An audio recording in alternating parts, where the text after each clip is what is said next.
let's go into the Zoom room now where Senator Clynt Ridgell is standing by, as they had a big voting day yesterday in the 36th Guam legislature. And we'll bring in Bree for the roundup and all that stuff. But Senator Ridgell, good morning, first of all. Hi, good morning. That is a pretty cool background. We're talking about that. What is that? Oh yeah, it's the blueprint of the Seal of Guam. So if I kind of move out of the way, it's the it's the blueprint of the Seal of Guam. I guess when they were coming up with the design. What is that? Like a print? Oh, it's a virtual. It's virtual. Hello. Is it a print or it's virtual? Oh, it's virtual background. Yeah, I just. No, again, I thought it was the bottom of like a swimming pool, and if somebody puts the Great Seal of Guam on the bottom of their pool, that's the coolest thing ever. I think I grew up with those bathroom tiles. Those for me. Anyway, like the bathroom tiles. Right. 7:15. So let's just kind of go down. I know that there's a couple of measures you voted no on, and I know the governor name dropped you at the press conference on Friday. So we'll just kind of start there with that public health emergency bill, which passed by a very narrow 8-7 margin, and you voted no. So that kind of tell us why. Sure. I said on the session floor that I was opposed to it from the beginning. It's called they're calling it the separation of powers bill, and the argument in the beginning of the bill was that in the original findings and intent was that somehow the separation of powers hasn't been intact throughout the public health emergency. And I say it's wrong. This bill does the opposite. This bill actually infringes upon the doctrine of separation of powers. Because what the bill does is it takes away what is an executive function, declaration of an emergency, in this case, a public health emergency. These declaration of emergencies are always executive functions. It takes that away and now gives it to the legislature. They argued, the separation of powers is neat. The separation of powers is already there in the enabling legislation that allows for the governor to call a public health emergency, because in that same law that allows the governor to call a public health emergency, it allows the legislature to cancel that public health emergency at any time. That's separation of powers. Governor can declare a public health emergency, legislature can cancel it at any time. No one's ever attempted to cancel it. And I think that the authors of this bill just did it for, to pander to certain people in the public, because instead of, if they want to end and I told them this on the floor, I said, if you want to end a public health emergency, introduce something to end the public health emergency. Instead, they put something else that says, now every 30 days, the legislature would have to decide if they want to extend the public health emergency. And in times of emergency, you don't have time for the legislature to go in and debate and argue and deliberate things and, hold public hearing and just take all this time and mire it down in the legislative process. It's already a slow acting process. It's not a good process. Right. That's Senator, why you have the executive branch. Yeah, and I want to kind of execute things quicker. I want to kind of run this quote here from the governor on Friday. I thought it was an interesting arrangement of words. And this is the governor, how quickly the legislature cannot move. And they even say 90 days. I don't think they should have the authority to renew the public health emergency every month. And that was kind of one of the arguments against this bill, right, was that, for you guys to even go into session, it takes a near act of God, and it's not going to be quick enough to address these emergencies.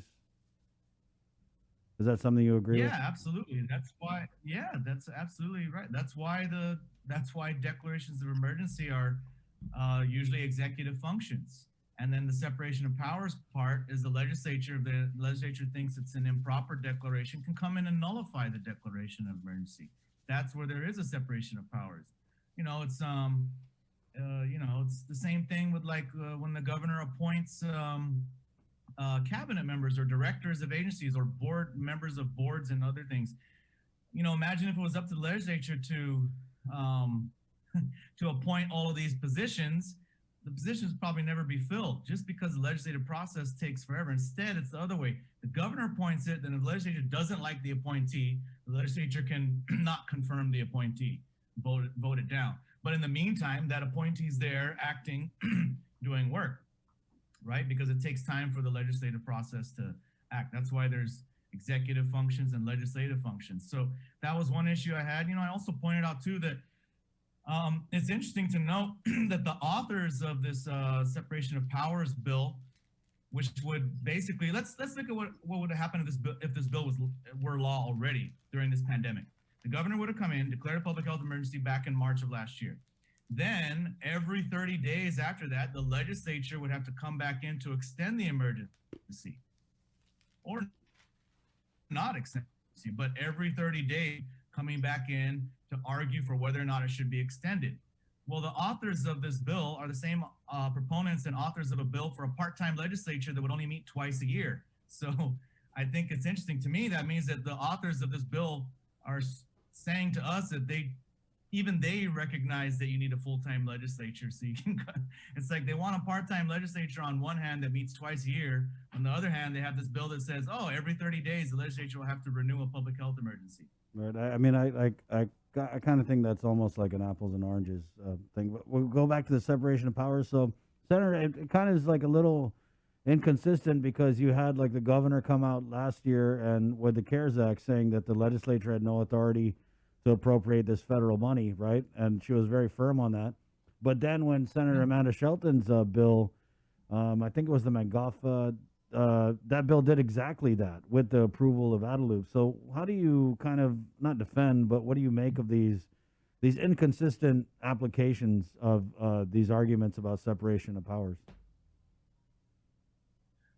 Well, that's not okay. So with the appropriation of money, that's a little different because it's federal to local government. That's what it is. So it's not really, we're not controlling the government purse strings. The federal government is giving it directly to the states. In fact, every state is the same thing. Every state governor got federal CARES Act money. The state legislatures in those states weren't able to touch that money.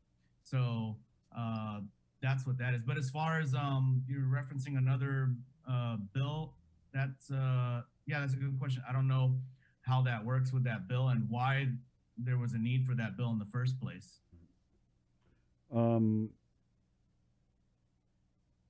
How much of this do you think it was kind of right? So you have the issue of should the legislature extend it, but I felt like it also became, when you watch the public hearing, not about extending the emergency, but it was almost like a gripe session, right? Where to me, this bill kind of turned into like, do you approve of what the governor has done during this pandemic or do you not? Yeah, that's in the findings and intent. It had that, but the findings and intent was deleted because in the findings and intent, the original version, it said a bunch of stuff that basically, if you voted yes on it, then you would be agreeing with all those findings and intent that basically said a lot of stuff about how the governor handled the public health emergency, that she overstepped the boundaries of the separation of powers, that that the decisions were all arbitrary and you know, not based on any facts, kind of thing. So let me ask, that was deleted from the bill. Right. But it kind of remained like the tone of the conversation, whereas you had just like, right. And so, I mean, if you took that out and the bill was just strictly about should the legislature have a seat at the table to extend or end a public health emergency, and it hadn't started like that, because I do agree with that. It kind of started where it's like, the governor sucks in the pandemic, we're going to take away her power. And then it kind of morphed, but that wasn't really working, and it was like very divisive. It kind of morphed into more about the emergency. But if we had taken that out, do you think that there would have been maybe less partisan debate on this measure? No. The issue is you got these guys that they want to end the public health emergency, but they don't want to end the public health emergency. So instead, they make it automatically end. That's the way I see it. Yeah, like you can end it at any time. You don't want the public health emergency now, put forth a bill to end it. Instead of doing that, they just put forth an automatic and termination date, and then, you know, every 30 days go back in. I bet the authors of the bill, I bet they don't expect the bill to pass. I bet they fully expect the governor to veto it and for it not to become law. I see what And you're then saying. they can say, hey, we tried. Right, We did yeah. our best. Kind of like Jim Moylan in the last term when he's like wrote 5,000 letters and was like, hey, I tried. Well, they just want to throw up a, what do you call it, a Hail Mary or whatever. But I mean, it did pass. And obviously the governor's going to veto it. Yeah. Right. That's what I think they're banking on. Right. And then, Because otherwise, if they get part-time legislature, how are they going to meet every 30 days? oh, God. Talk about the Okay, let's talk about the minimum talk about wage the pandemic. delay, Senator. So you voted against the delay of the implementation of the second half of the minimum wage, right? Was it the second half or just was like a 50-cent raise? Yeah. Yeah, it's a 50-cent raise, and that's why I mean, to me, it's such a tiny amount. Cost of living, inflation on Guam, and wages just have not kept up with the cost of living. Wages have not kept up with inflation. It's a 50-cent raise that businesses have been able to plan for years now, because we did this in increments so that businesses could all plan and set up their budgets accordingly for this. And you know, these some senators wanted to delay it, and I didn't think it should be delayed. We've got the federal government's talking about a $15 minimum wage. Now that's a huge thing. That's something that's I would probably pause on at first, because that's a huge difference there. But that's what the federal government's proposing, and you know, that's coming down the pike anytime soon now. This is our local one is just a 50-cent raise that I think and I got messages from people who are making minimum wage, and they said they really need this little bump, even if it's just 50 cents. Everything helps with all these different costs going up, prices of fuel, everything. So, you know, I thought there's no reason to stall the implementation of the 50-cent increase. I'm really surprised that the debate wasn't, or what I saw of it, wasn't more like fiery, because I really felt like, I mean, you guys were all in on this minimum wage increase, and then it was like, for the most part, a lot of people did a 180. I was pretty fiery. I don't know about the No. others, I mean, but, I'm just saying. I expected. It was kind of weird to me to see everyone say, "Hey, we got to pay these maybe people others. more," and then like, "Oh no, we can't pay them more now." But the lobby was crazy. Not for me. I was very passionate in my speech about the 50-cent increase. You know, one of the arguments I use is that, so you know, they argue, economists will argue this forever. There's some economists say mandating minimum wages is bad public policy, and let the free market. They always say, let the free market determine. Let the free market determine how the minimum wage should be set. The problem with that is history has shown us that the free market will not do what's in the best interest of workers and will not be fair. The reason why is because the free market will always look for the cheapest labor possible. In fact, what I pointed to on the session floor is that the free market, when left to its own devices, said slavery was okay. Slavery was an act of the free market saying, let's find the cheapest labor possible. Free labor, slavery. No one in the free market thought there was anything wrong. Free market didn't balance it out and Come make on, sure that man. slaves got good That's a wages. little bit of a stretch. You know? No, it's not. That was completely economic. That was completely economic, Chris. Slaves were brought over to the U.S. to work. No, I get that. Plantations Yeah, and I cotton do. fields. That was for work. It was for labor, and that's the free market. It took the government to step in and say, okay, you can't have slave labor. Child labor laws were invented for the same reason, because otherwise the free market thought it's okay to have kids work in factories, etc. And then when the U.S. outlaws those things, these corporations go to other countries to get child labor from sweatshops. They outsource their labor to the cheapest country. So the whole argument of, hey, you were complaining there wasn't enough fire, right? So the No, whole yeah. argument- Now we got the fire, guys, and the smoke. So what Yeah, is you the don't want governor? the smoke. What's the governor going to do? Because I wasn't really clear on. I don't know if does she come down kind of one way or the other on this measure? I don't know. Right. That's weird. So we know what she's going to do with the public health emergency bill, but she held it a little close to her vest on this minimum wage delay. Yeah, I have no idea. I don't know. And then so there were some other measures. The minimum wage bill passed, so I Right. don't know if she's going to veto it or what. I have no idea. Right on. And then there were some other. You sent out a release yesterday, Senator. Yeah. Regarding. I introduced a couple of bills to address agricultural theft. So Mr. Woodstick's been in the Mr. news Woodstick, right? recently, yeah, for his theft of corn. But I have been working on this legislation for a while because a lot of farmers have expressed these concerns. The Department of Agriculture brought this to my attention. The Department of Agriculture has really said, hey, this law is not clear on. It's funny. Apparently, under theft of property, it wasn't clear enough whether or not produce. I think it's clear, but apparently there's been a lot of difficulty with prosecuting and charging people for theft of produce. I've been told by farmers that they call the police, and when the police show up, they say, "Oh, this is not illegal. It's not in the Guam code. It doesn't," because the code does say livestock and animals and some other things, but not necessarily produce.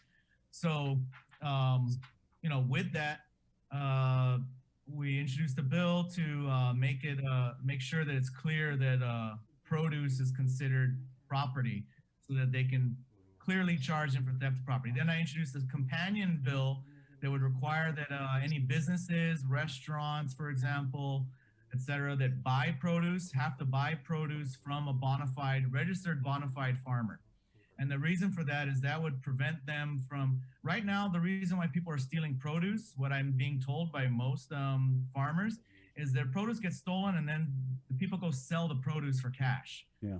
I know farmers that have caught people selling their produce because some farmers got creative and found ways to kind of mark some of their produce, which is obviously very tedious, but I guess mark some of their produce, or some of them just knew that it was their produce by how it looked. And they've gone and they've had to go catch some of these guys selling it. But it's difficult to catch them selling it because, if they go sell it to a restaurant or, a store or something, what do you do? Go inspect every store and every restaurant on island and look for your bananas or, Right. So this would prevent those stores and restaurants from buying it. And if they get caught, they get in trouble for buying from a non-bona fide farmer. And the idea there is add a layer of prevention there to help prevent theft of produce. Right. What's the penalties, and will marijuana be covered? As theft of produce. Actually, I think it is in the way that it's written. Let me look up the actual definition of what we put in it. We said it includes agricultural product, which includes floriculture, horticulture, viticulture, aquaculture, forestry products and commodities, and other farm or plantation products or commodities grown or raised by a bona fide farmer. So I think, yeah, it does. All right. It should fall under floriculture because, it's flowers. Right on. What else you got going on, Senator? That's it for now. I'm still working on, some other pieces of legislation. I'm going to work on a lot of agricultural pieces of legislation this term. Do you know anything about the fisheries grant delay? And this is I think it's the CARES Act funds. And remember, they had to register all the fishermen, and then they said, "Oh, we're going to put out these grants based on what type of fisherman you were." Yeah, not off the top of my head. I'll have to look into that. I'm not sure. Well, we're getting Chelsea on today, so I'll ask her about that.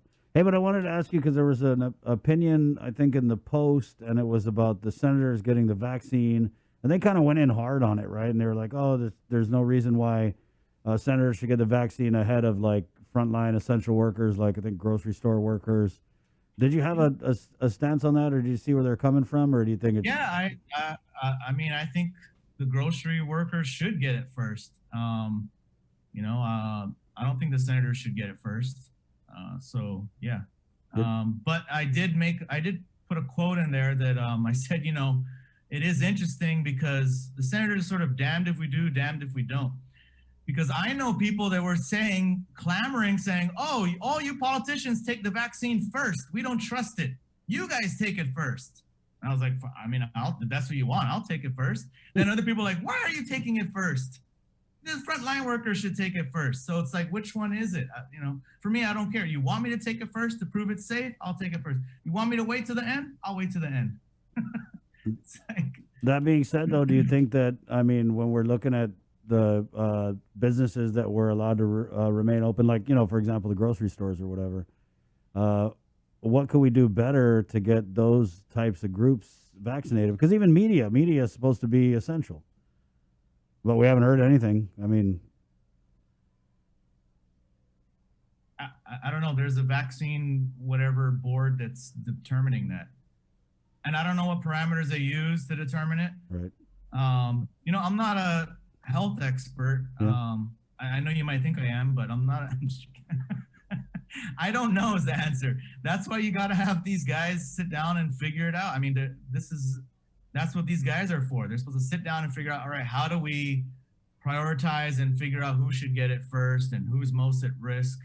This is all new stuff too. I mean, figuring out who to give a vaccine to. I think they started off right. They gave it to the elderly first, and then they kind of went down in ages. And then I don't know how they're determining now frontline workers, et cetera. I mean, like the registers at at a store or in a restaurant. I mean, I think they should get it, and they're in contact with a lot of people. You go to the EPEN mobile store that I go to regularly, and they're in contact with so many people. Yeah, let's vaccinate all of them. But I don't know I don't know how they determine it. Maybe they don't have enough for that many people, so they said let's do another group first. There's only 15 senators. Maybe that's why they did it. I don't know. You got to ask those guys how they. I think they said Art in the press conference that said it was something about the succession of government. In case anything happened to Lou and Josh, and then the senators are next in line to run the island, and then you know what I mean. But did any of your colleagues, Senator, did anybody down there say, oh, hold on a second, go do the grocery store workers and the restaurant workers first? I don't know. I don't know if anyone said that. Yeah, I don't think so. And was it just the senators or was it the staff too? It was just senators. I do know some senators asked, what about their staff? Right. Some senators did ask about their staff. So yeah.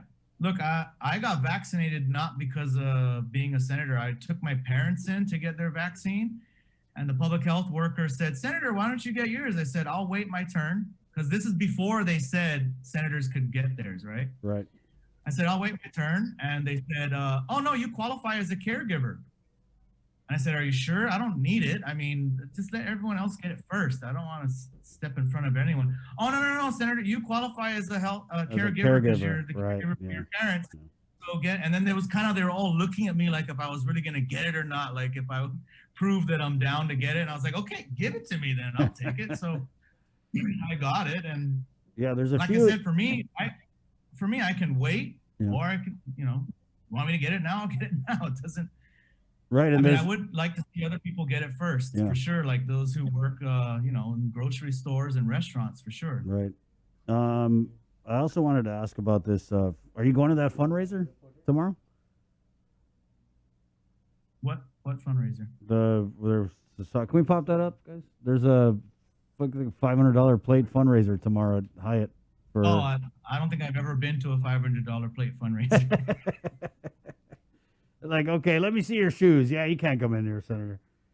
I guess Look, I'm the guy that has a $50 cap on my fundraisers. Right? Yeah, I know. I don't even have $100 fundraisers.